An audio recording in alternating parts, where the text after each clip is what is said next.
डीकोलोनाइजिंग the English language, English language का भी भारत को छोड़ना। कोलोनाइज मतलब भारत को कब्जे में लेना, डीकोलोनाइज छोड़ना।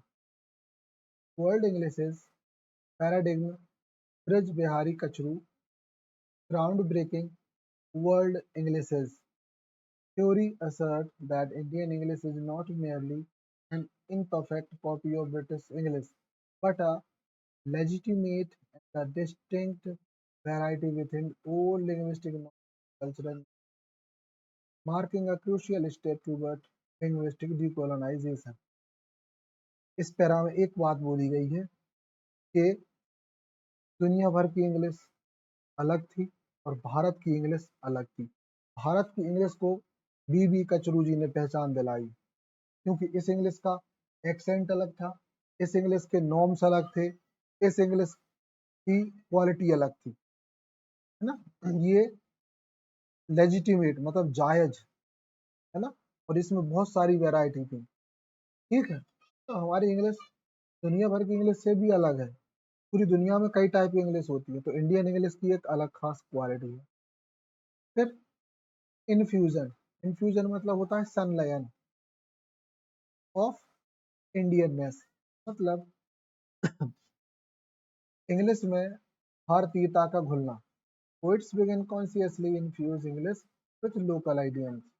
हमारे इंग्लिश में लोकल इडियम्स ऐड हो गए, नाच न जाने आंगन टेढ़ा, है ना, ठीक है, ऐसे हाँ।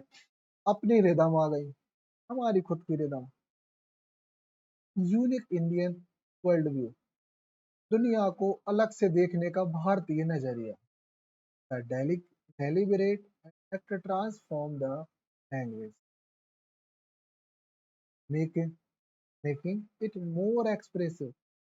ये जो चीजें हैं, इनने कुछ ज्यादा एक्सप्रेसिव, अभिव्यक्तफुल बनाया।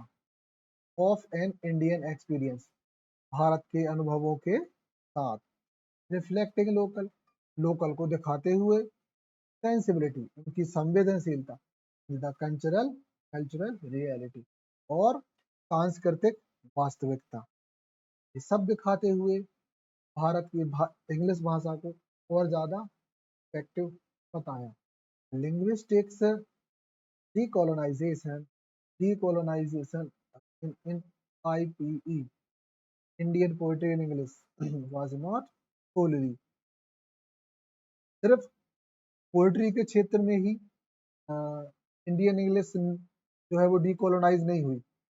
अ थीमेटिक कंसर्न, मतलब उसका जो थीमों का जो कंसर्न था।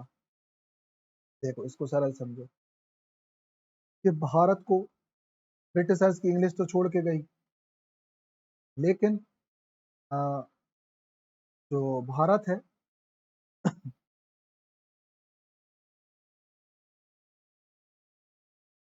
लेकिन जो भारत है, तो भारत का जो थीमेटिक कंसर्न है, थीमेटिक कंसर्न मतलब होना कि भारत की जो थीम है वो अलग से उभर के सामने आई है, अकेले ही, तो भारत की थीम। क्योंकि देखो भारत में लिखी पोएट्री, भारतीयों पे लिखी पोएट्री, इंग्लिश में लिखी पोएट्री, इंग्लिश लोगों के लिए लिखी पोएट्री से अलग होगी।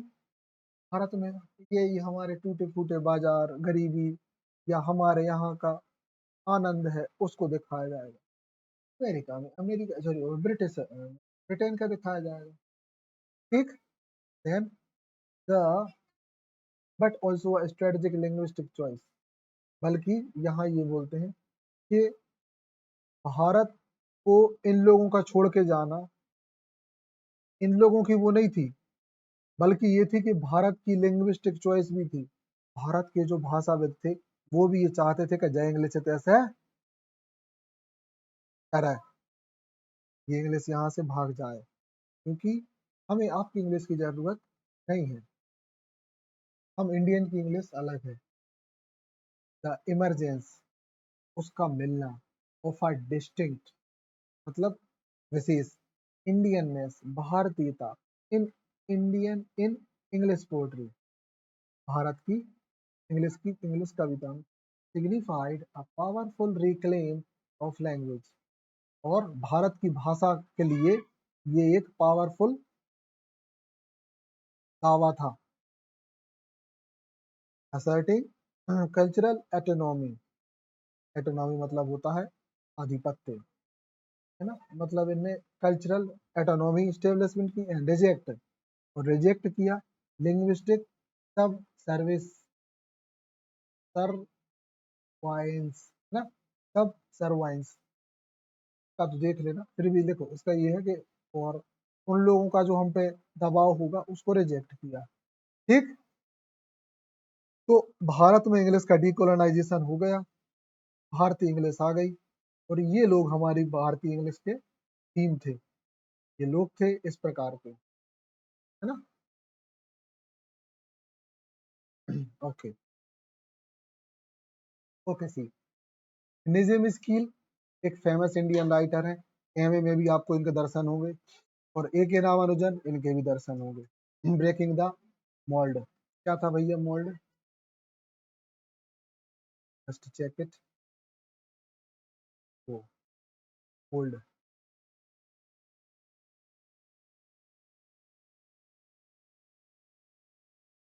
ढालना, हाँ। मतलब इनने इंग्लिश को ढाला है। अब देखो पहले निजिम इजकील को देखें, तो इनने अर्बन रियलिटीज को बताया है। हाँ, शहरी वास्तविकता को, लेकिन इनकी जो पोयम है ना, आगे देख रहे, तो Nissim Ezekiel masterfully captured the complexity of urban Indian life, इनने शहरी जीवन की जो जटिलता है उसको दिखाया, इन्फ्यूजिंग, और साथ ही साथ उसमें समाहित किया हिज पोएट्री, अपनी कविता को, with the sharp irony, sharp irony मतलब किसी बात को बहुत तीखेपन से किसी का मजाक उड़ा देना, बड़े ही प्यारे से, and the nonsense of everyday, nonsense क्या था यार, बारीकी, एवरीडे इंडियन स्पीच, रोज जो लोग बातें करते हैं उनको। हिज आइकॉनिक पोयम, इनकी एक आइकॉनिक पोयम है नाइट ऑफ द स्कॉर्पियन, मतलब बिच्छू के साथ एक रात, बिच्छू वाली एक रात। हाँ, हालांकि शहरों में समय जो बिच्छू होते थे ना, गांव में भी होते थे, लेकिन ये जो रात है ये शहर की है, और शहर भी ऐसे आज के जैसे शहर नहीं होते थे, नॉर्मल कस्बे होते थे, है ना। तो वो कविता कभी पढ़ने का मौका मिलेगा बताएंगे कि कैसे किसी एक, जब एक इंसान को बिच्छू काटता है उसकी रात कैसे कटती है, हम लोग को तो कभी काटा नहीं है, है ना।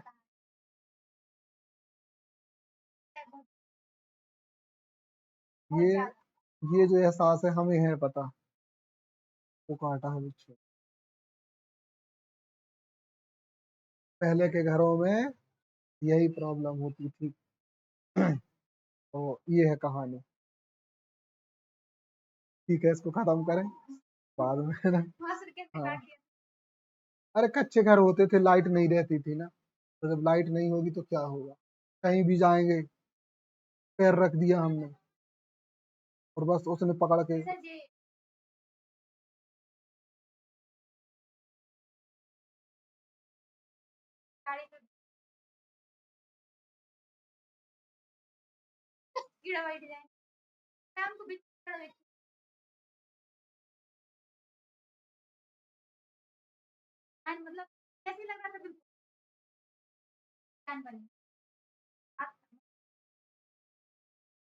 पहले बहुत होते थे जानवर, भगवान बचाए, बहुत तकलीफ होती है।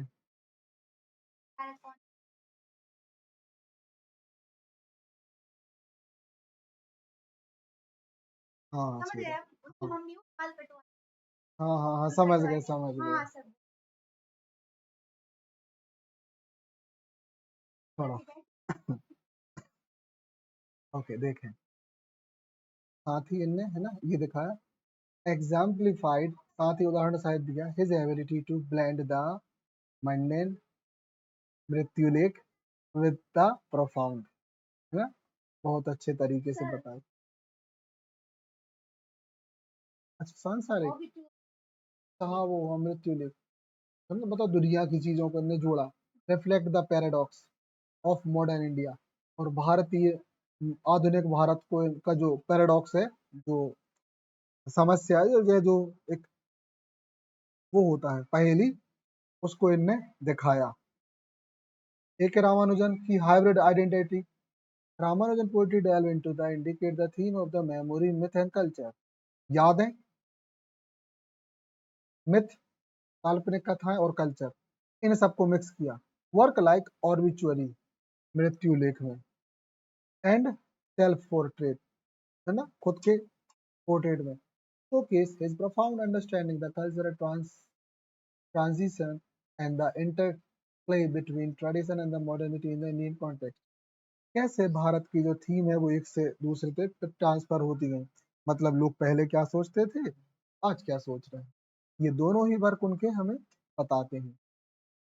The third one, living language, एक जीवंत भाषा।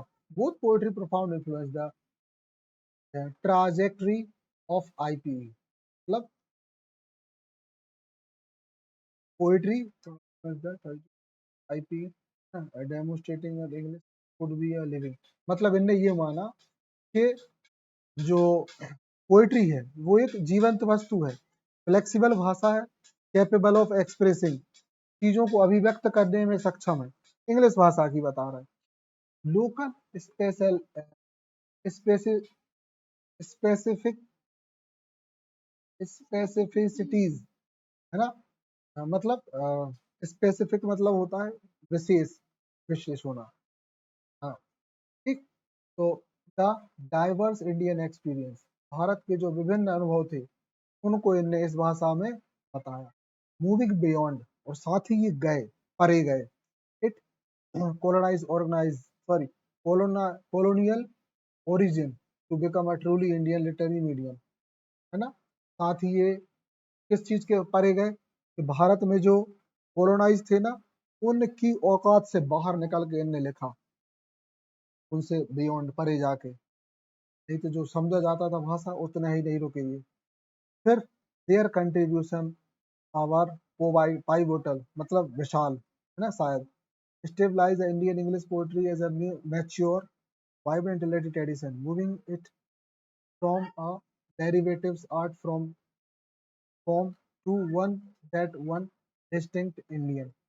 मतलब एक भारतीय होने के नाते इन लोगों ने बहुत अच्छा यूज किया इंग्लिश का, इंग्लिश को एक मैच्योर और एक वाइब्रेंट लिटरेरी ट्रेडिशन में शामिल किया, है ना, मूविंग इट फ्रॉम, और इसको ले गए, है ना, डेरिवेटिव्स आर्ट, मतलब एक बहुत ही वैसी आर्ट के रूप में। ठीक, तो ये था हमारा अभी यहाँ तक का इतना, है ना, आगे हम कल देख लेंगे जनरल। ठीक, हल्की सी बड़ी बड़ी सी स्लाइड है।